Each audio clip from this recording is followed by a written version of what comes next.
menjadi orang yang lebih baik. Nah, sekarang Ibu akan membagikan kertas, kalian isi kesepakatan kelas apa saja yang akan kita buat. Jadi masing-masing orang Ibu kasih satu.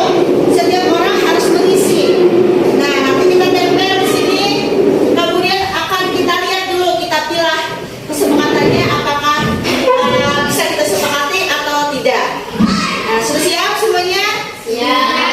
Ibu bagikan.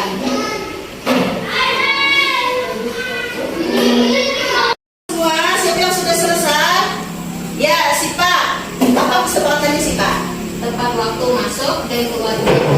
Iya, tepat apa tadi? Tepat waktu masuk dan keluar jam belajar. Nah, sudah dituliskan di kertas yang Ibu bagikan?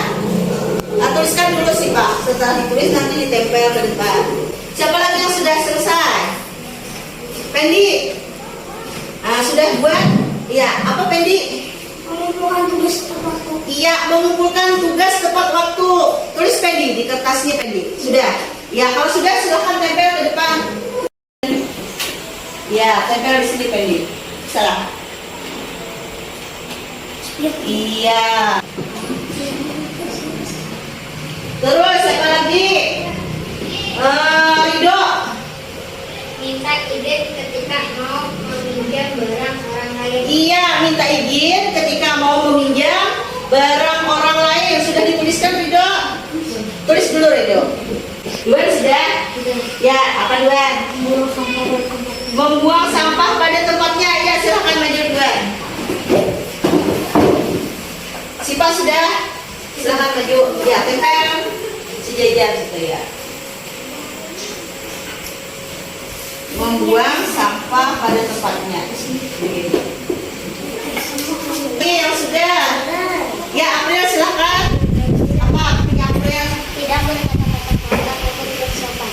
Oh, siapa yang sudah? Sudah Kak?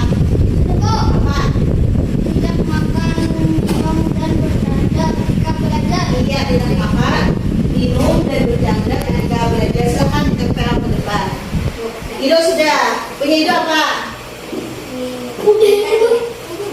Sudah tadi. Apa tadi minta izin apa? Izin ketika mau meminjam barang orang lain. Iya, silakan ditempel. Lima. Sini. Lima. Ya, sudah Kak? Jadi apa? Mendengarkan ketika orang lain bicara, menghormati orang lain. Iya, mendengarkan ketika orang lain berbicara atau menghormati orang lain. Silakan ditempel.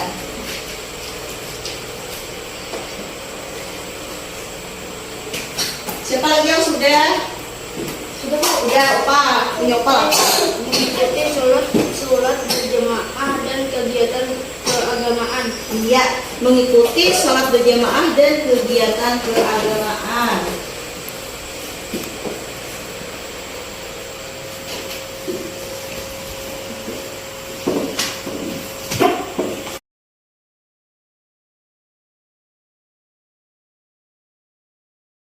Nah, Ibu bacakan.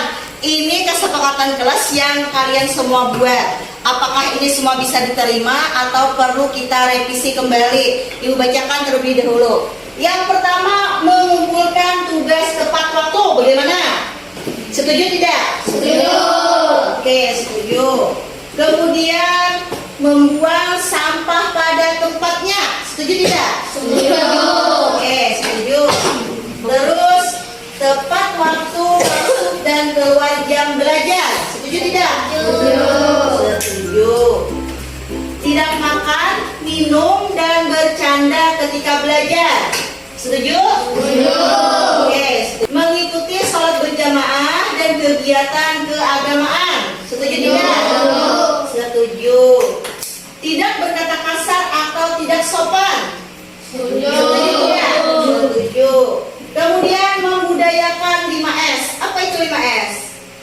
Senyum, sapa, salam, sopan, dan santun. Nah, ini setuju tidak semuanya nih?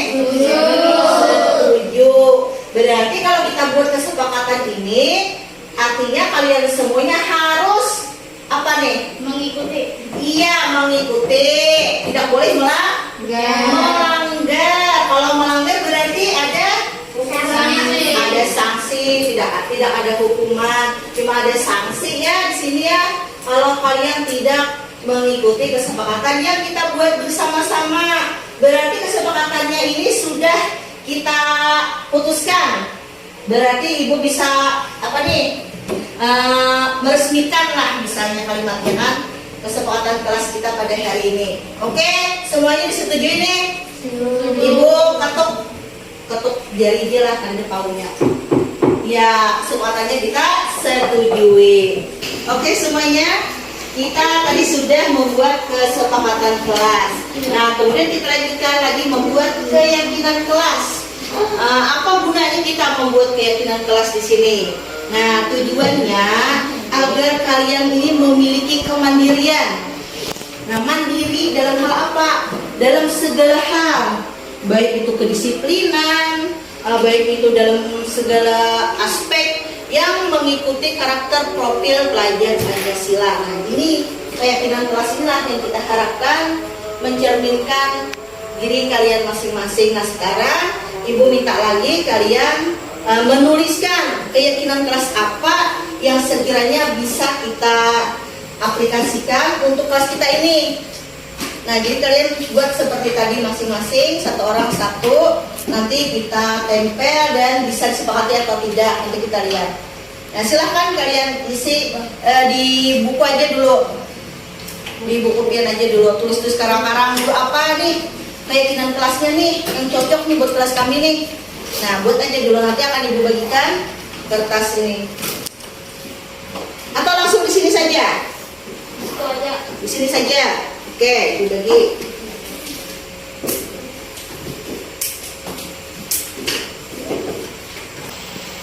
Siapa yang sudah? Nah, Pendi dulu. Apa keyakinan kelas yang Pendi buat? Kami yakin saling menghormati, menyayangi dan bekerja sama. Adalah bentuk kasih sayang. Iya. Kami yakin saling menghormati, menyayangi dan bekerja sama adalah bentuk kasih sayang. Tempel, Pendi. Tempel di sini, Pendi.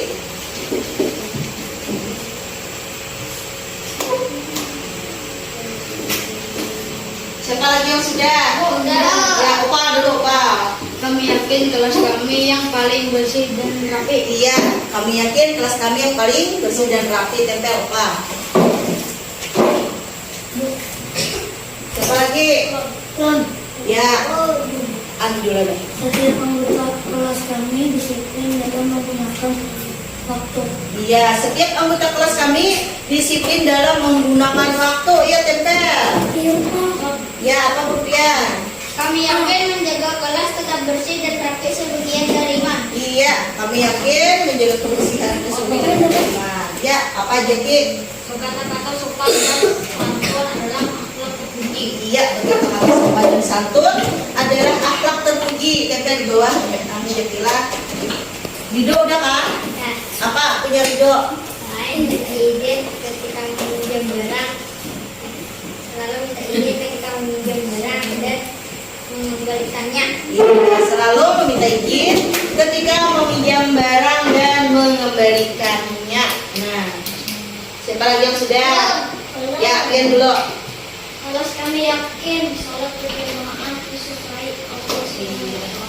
Kelas kami yakin kalau sholat berjamaah itu disukai oleh Allah Subhanahu wa taala. Ya, silahkan ditempel. Siapa? Kami meyakini bahwa berkebinekaan global penting ditunjukkan dengan sikap sopan, santun, dan saling menghargai. Iya, mantap Siapa. Silahkan ditempel Siapa. Terus April.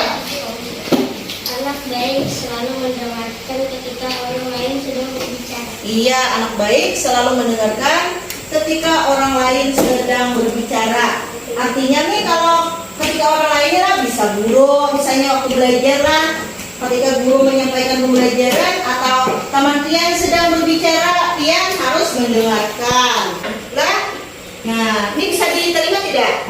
Bisa. Nah, dan yang terakhir, yang baik selalu mendengarkan ketika orang lain sedang berbicara. Artinya, misalnya ibu sedang menjelaskan, pian harus mendengarkan. Atau temannya sedang berbicara, pian harus mendengarkan. Oke, nah ini tadi kesepakatan kelas dan keyakinan kelas. Artinya kedua-duanya sudah kita setujui dan kita sepakati. Sekarang ibu minta kalian menandatangani kesepakatan kelas kita. Nah, semuanya maju ke depan. Bawa pulpennya masing-masing. Ya, mulai dari April dulu sini, April. Nah, di sini tanda tangan April. Tanda tangan. Buat tanda tangan pian di sini. Artinya pian menyepakati. Nah, tanda tangan, iya. Nah, bisa lagi nih. Siapa lagi yang belum? April. Udah. Siapa yang belum? Udah.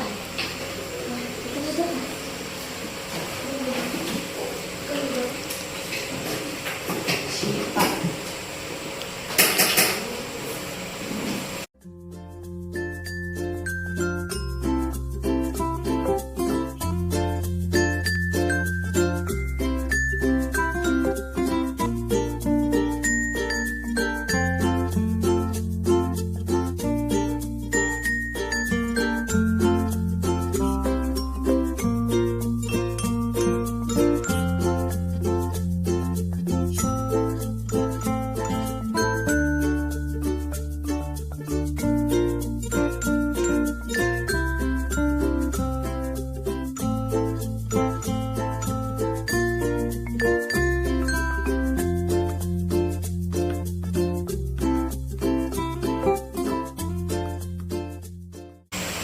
Kalau sudah ditandatangani ini artinya pian tidak lagi melanggar.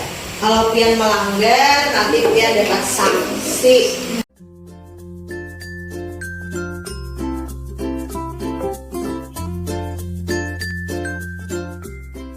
Assalamualaikum warahmatullahi wabarakatuh. Waalaikumsalam warahmatullahi wabarakatuh. Alhamdulillah, puji syukur kita panjatkan dari Allah Subhanahu wa taala. Pada hari ini kita masih hidup dan kesehatan sehingga kita bisa berkumpul kembali di tempat Allah. Nah, hari ini ulun melaksanakan tugas untuk melaksanakan aksi nyata pada modul 1.4 yaitu tentang budaya positif. Pada budaya positif di sini terdapat konsep-konsep kunci dalam modul budaya positif. Yang pertama, disiplin positif, motivasi perilaku manusia, kebutuhan dasar, posisi kontrol restitusi, pimpinan kelas dan segitiga restitusi. Sebelumnya belum jelaskan mengenai disiplin positif di sini dulu. Disiplin positif adalah pendekatan disiplin yang mengajarkan tanggung jawab kepada anak dan mengembangkan kesadaran diri berdasarkan nilai-nilai kebaikan.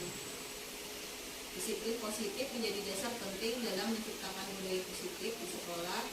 Guru dapat mengajarkan siswa tentang aturan dan konsekuensi positif yang berlaku, yang memungkinkan mereka untuk belajar dari kesalahan dan berkembang secara holistik.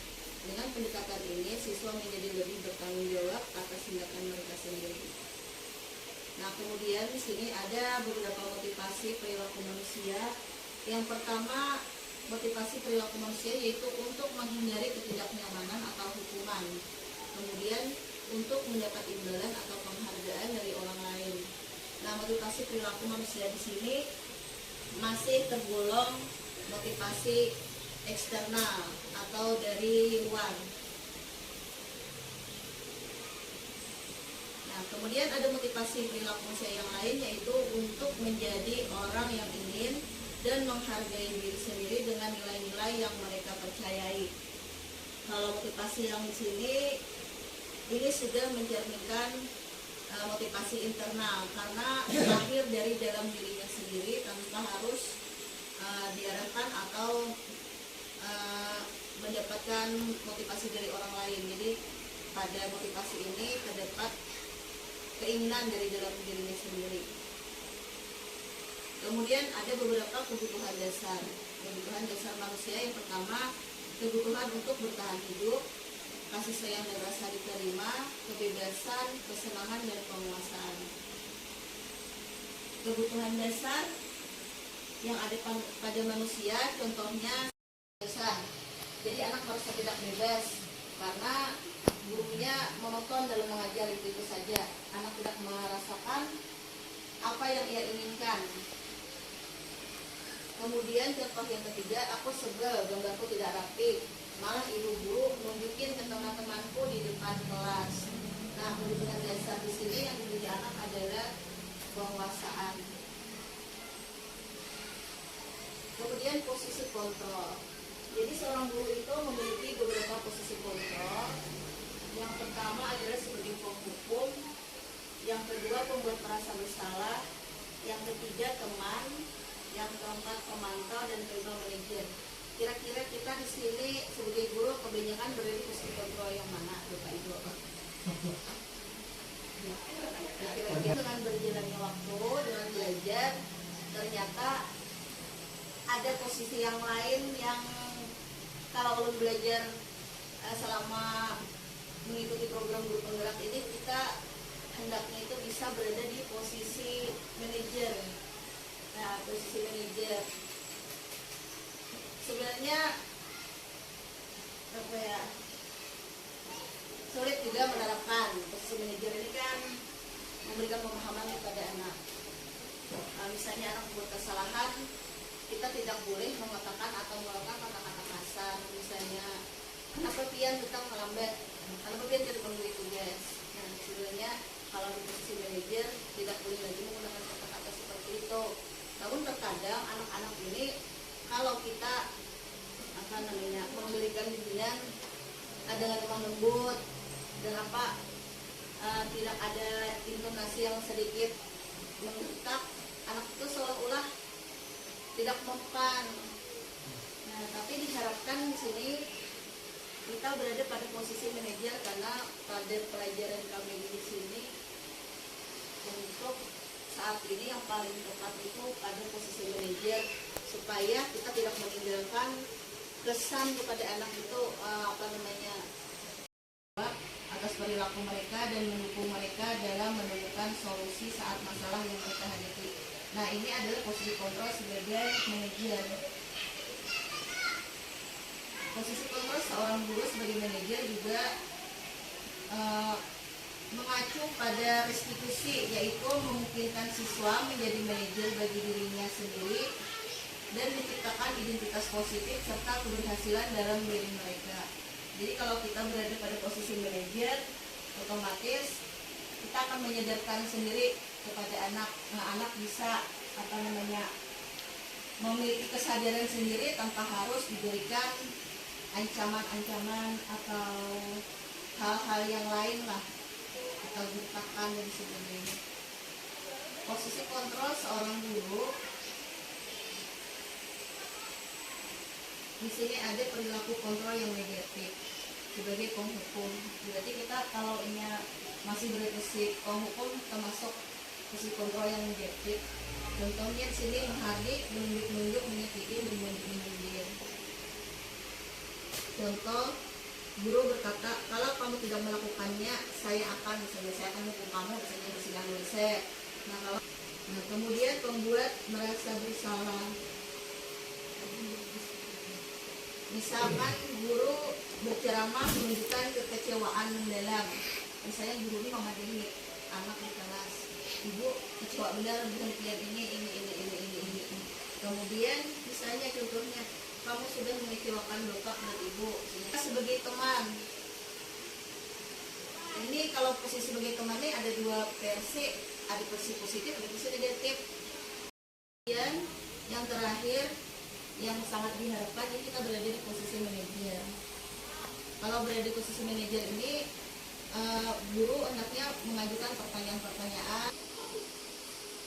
Nah, kemudian setelah kita mengetahui tentang posisi kontrol kita, kemudian kita bagaimana menerapkannya kepada anak. Untuk menerapkan kepada anak ini menumbuhkan kesadaran dasar pada dirinya sendiri, kita membuat keyakinan kelas atau keyakinan sekolah. Kalau kita sudah bikin atau membuat keyakinan sekolah atau keyakinan kelas, otomatis anak tuh karena sudah ada acuan, Mungkin ini sadar situ akan melakukan apa-apa yang sudah menjadi keyakinan kelasnya atau sekolah. Contoh keyakinan kelas di sini atau keyakinan sekolah. Setiap anggota kelas perlu belajar. Nah, kalau mereka meyakini yang ini, artinya kan mereka pasti mau belajar. Kemudian setiap anggota kelas perlu senang dan bahagia. Artinya mereka tidak tertekan, selalu bahagia bila pergi ke sekolah atau belajar. Setiap anggota kelas perlu melaksanakan tugas. Kalau mereka meyakini atau mengikuti keyakinan kelas yang ada ini, maka mereka akan selalu mengerjakan tugas yang diberikan. Setiap anggota kelas perlu saling menghormati dan menghargai. Kemudian perlu merasa aman dan nyaman. Ini kita buat keyakinan kelas untuk disepakati. Kemudian minta anak-anaknya satu-satu mengeluarkan pendapat dia, apa saja keyakinan kelas yang akan dibuat atau disepakati. Ya, tadi contohnya seperti itu, menghormati dan menghargai, misalnya kan, atau tidak berkata-kata kasar, tidak berkata-kata tidak sopan. Nah, kemudian dibuatlah keyakinan kelas untuk semuanya disepakati dan disetujui. Konflik, pengembangan, pemahaman, dan membangun hubungan yang saling menguntungkan. Kalau segitiga institusi ini kaitannya dengan posisi kontrol, masih berkaitan juga dengan keyakinan kelas.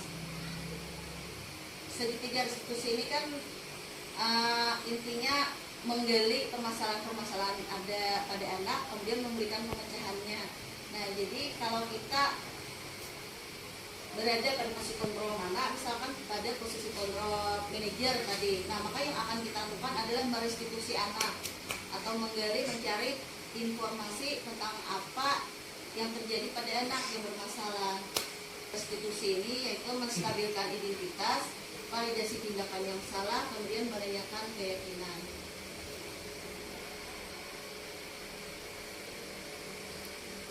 Validasi tindakan yang salah ini, misalnya memvalidasi tindakan yang salah, misalnya contohnya kamu tentu punya alasan mengapa kamu melakukan. Nah, itu kalimat-kalimat yang berkaitan dengan validasi tindakan yang salah. Kemudian menstabilkan identitas. Sini contohnya setiap orang tentu pernah melakukan kesalahan. Artinya bagaimana kita berbicara dengan anak supaya anak itu tidak merasa tertekan. Saya menanyakan keyakinan. Nah, untuk menanyakan keyakinan ini tadi ya kembali ke keyakinan kelas. Masih ingat kan pian keyakinan kelas kita? Nah, misalnya kan anak ada yang berbuat salah tadi. Ingat Bu, Pak, misalnya kan. Nah, pian sudah mematuhi tidak dengan keyakinan kelas? Tidak, misalnya. Belum melanggar. Artinya kan kesadaran dia sendiri mengakui kesalahan. Nah, itu tadi tentang sistem positif, keyakinan kelas, restitusi, dan sebagainya. Sampai di sini ada yang ingin ditanyakan? Atau ada yang ingin memberikan saran, masukan?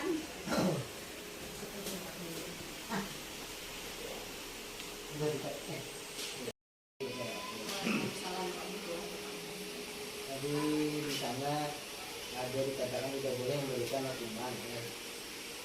Misalnya ulunnya di bawah ulun itu ada kesepakatan banyak. Satu hukumannya itu hukumannya positif, atau kayak mendidik kayak nah. Kayak misalnya kalau enggak menginginkan lagi masyarakat bila tidak mengerjakan tugas PR, mengerjakan masalah pendek, apakah itu masih sama?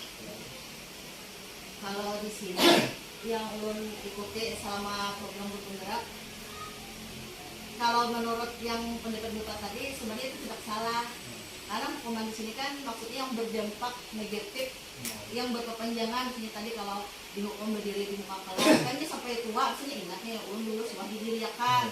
Artinya kan tuh kan mendidik. Kalau Pian tadi mendidiknya kan menjadikan Indonesia Raya. Manfaatnya ada juga kan. Yang pertama, satunya bisa menjadikan lebih Indonesia Raya. Nah, mungkin kalau dari segi itu, segi penghukum, tapi apa namanya konsekuensinya, atau kalau yang melanggar ini konsekuensinya ini kan sudah disepakati nih. Artinya boleh-boleh saja, asalkan konsekuensi ini tidak berdampak negatif kepada anak, yang menimbulkan efek atau yang akan diingatnya tuh dalam jangka panjang. Nah, nanti kita juga boleh aja kalau ini selama konsekuensinya ini positif atau mendidik misalnya. Terima kasih. Ada lagi?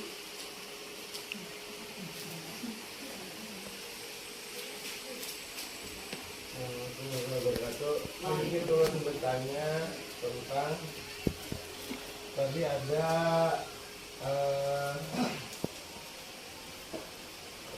kontrol teman sebagai teman dan manajemen. Jadi ada contoh sudah yang diberikan oleh Ibu Rini. Ini menurut Ulun sebagai peserta di sini, apa perbedaan tadi daripada kontrol teman dan manajemen tadi? Atas pertanyaannya yang diberikan sangat bagus sekali dan bisa membuat supaya saya bisa mengkoreksi dengan kesalahan apa. Lebih ke intonasi dan lebih ke pendekatan cara menyampaikannya mirip. Karena kan tadi posisi kontrol kan ada beberapa bahasa. Kalau teman dia sebenarnya masih baik. Yang kurang baik itu kan sebagai penghukum. Nah kalau sebagai teman itu masih baik, cuma ada sisi negatifnya. Artinya bukan berarti harus tidak sama sebagai teman dan sebagai manajer. Karena dari teman ini kan ada posisi ada segi positif, ada segi negatif. Kalau segi positifnya kita kada boleh menjustis anak misalnya dia nggak bisa malam pada turun. Nah kita kan harus mengadakan restitusi lawan anak. Restitusi ini artinya menggali permasalahan anak dan mencarikan pemecahan masalah. Kalau sebagai teman ini kita kada merestitusi, kita kada mencari atau mencari permasalahan anak ini untuk dipecahkan, bukan. Posisi kita sebagai teman ini ya sudah ini bermasalah ya sebagai sharing aja. Nah Ya. itu yang penting. Ya sebagai sharing Terima aja. kasih. Kalau sebagai manajer ini kan kita menjadi manajer ini guru itu bertugas kayak Pak anak ini kalau bermasalahnya nih kayak apa kita memecahkannya sampai menemukan titik untuk menyelesaikan permasalahan dan anak ini menyadari sendiri kesalahannya tanpa harus ada penekanan, tanpa harus dimarahi dulu. Nah mungkin ada yang bisa menambahkan. Terima kasih. Kan yang selama ini kami lihat sebenarnya kita di semuanya nih yang di orang itu lah sudah terjalani, cuma kalimatnya aja beda. Nah sudah terjalani, mungkin yang kali kita jalani ini merestitusi dan sebagai manajer, karena kita terus kalau ini di manajer ini kan sampai merestitusi, sampai mencari pemecahan masalah yang ada pada anak. Kalau posisi-posisi yang lain ini kan kada ada untuk merestitusi, mencarikan pemecahan masalah, ada posisinya. Itu yang penting. Terima kasih Bu Rini. Adakah lagi yang memberikan pendapat, saran, masukan?